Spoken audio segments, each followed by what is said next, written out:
Hey guys, El Tipo back with the latest baseball adventures of El Tipo. And right now I'm in historic, beautiful Boston. And I know what you're all thinking, El Tipo's finally gonna talk about Fenway. No.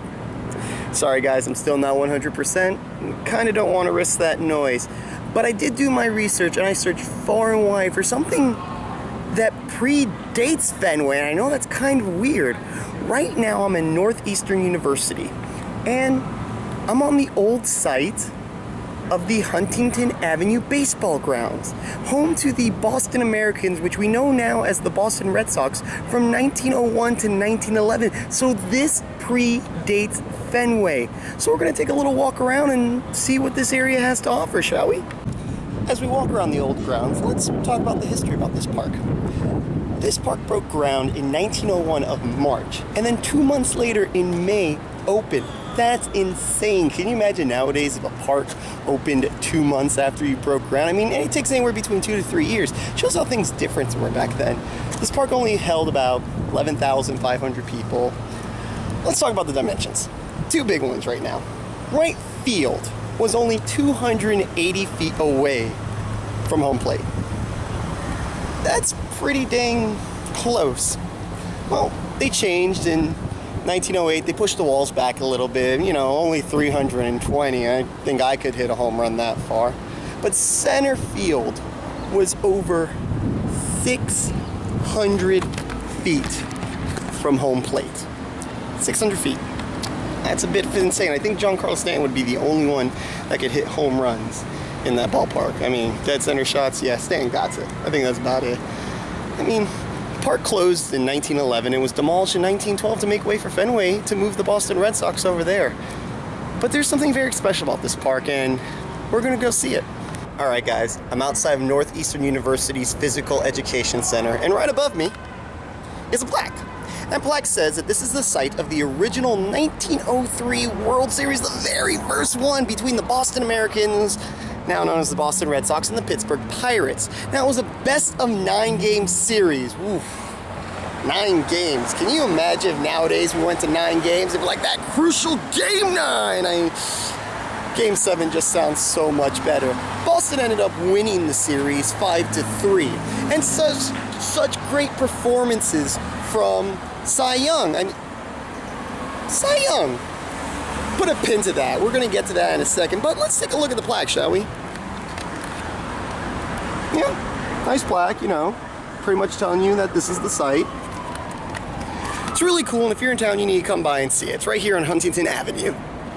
Alright guys, as I walk to the next site to show you that commemorates the old baseball grounds here, it got me thinking, all this used to be the baseball field. I mean, right now I could be walking where the locker rooms used to stand, or first base, or anything like that, and the stories that this place could tell if it could talk.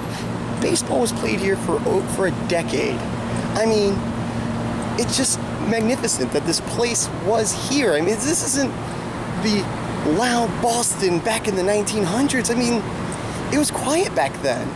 Nowadays, you hustle and bustle of the city, but this used to be the place to go to catch your Boston Americans, or Boston Red Sox as they would be later known as in 1908. I mean, it's pretty awesome. And let's show you some more stuff, shall we? Yeah, I'm a little tired, so I'm gonna lay here on the ground right next to home plate. Now, in between the two buildings, the Physical Education Center and Churchill Hall, there's a plaque here talking about the 1903 World Series. It's shaped as home plate, gives you a little rundown about the Boston Americans, the Pittsburgh Pirates, how tickets used to cost 50 cents. I wish World Series tickets cost 50 cents now. I'd be a lot more happy. That's a neat little plaque. Come here and check it out. But there's home plate. There needs to be someone throwing to home plate, right? That's right. Just 60 feet, 6 inches away is a statue erected in 1993 to honor Cy Young. I mean, this is where the mound used to be. Can you imagine? How you doing? Doing good, Cy? That's good. So, what's so special about this being right here? Well, think about it. He was the first pitcher to pitch in the 1903 World Series. This was the mound he was on. And he threw the very first perfect game in modern baseball history back in 1904. I mean, anybody who's a huge baseball fan needs to come here, right? Right? I mean, I'm getting to stand where the very first perfect game was thrown. It's amazing. Look, guys, if you come to Boston to check out Fenway, just come down Fenway Park, hit Huntington Avenue, and you're right here. This is a great site to check out, just for the history of loan for Major League Baseball. Until next time, I'm El Tipo. This has been the Baseball Adventures of El Tipo, and I can't wait to take you on the next one.